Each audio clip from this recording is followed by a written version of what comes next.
અહીંયા કોમ્પ્યુટરનો આખો ડેટા લગાવી અને કોમ્પ્યુટરમાં આપણે ડેટા સ્ટોરેજ થઈ શકે. તમે તમારા ઘરે બેઠા બેઠા મશીન ગમે ત્યાં હોય તો તમે એને ઓન ઓફ કરી શકો.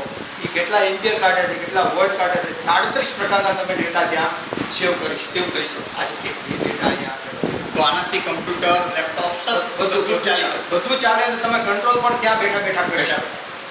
એ પ્રકારની આમાં આપણે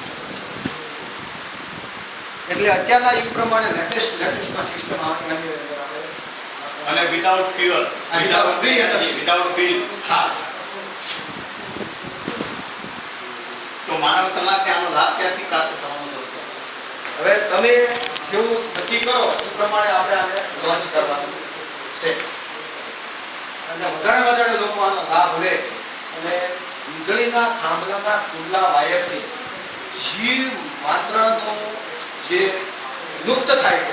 આજે માનો કે મનુષ્ય જાતિ જેટલી ડેવલપ થાય એની સામે કબૂતર છે, મોર છે, ઉડતા પક્ષીઓ છે, ઉડતા પંખીઓ, પક્ષીઓ એ બધા જે વીજળીના વાયરથી મૃત્યુ પામે છે એની જાતિ રોજે રોજ લુપ્ત થતી જાય છે. એને આપણે અટકાવવા માટે ખાસ આની પર ભાર મૂકીને આપણે કામ કરીએ. તો વાયર અને થાંભલાઓથી મુક્ત જગતને બનાવવું એવો મારે આ એ ઉદ્દેશથી આપણે કામ કરીએ છીએ. નહીં એકલા ખાવું, સાથે મળીને આ ટેકનોલોજી દુનિયાને ભેટ આપીને બધા જ આનો ઉપયોગ કરે અને એમાંથી બધાને સેવા દોરીને રોજીરોટી મળે, જીવ સૃષ્ટિનું કલ્યાણ કહેવાય એ રીતે આપણે આને આગળ ધપાવવા માંગીએ છીએ. બસ અમારા તમને હૃદયથી આશીર્વાદ છે. આમાં ખૂબ આગળ વધો અને આવા ને આવા સરસ મજાના કાર્યો કરો.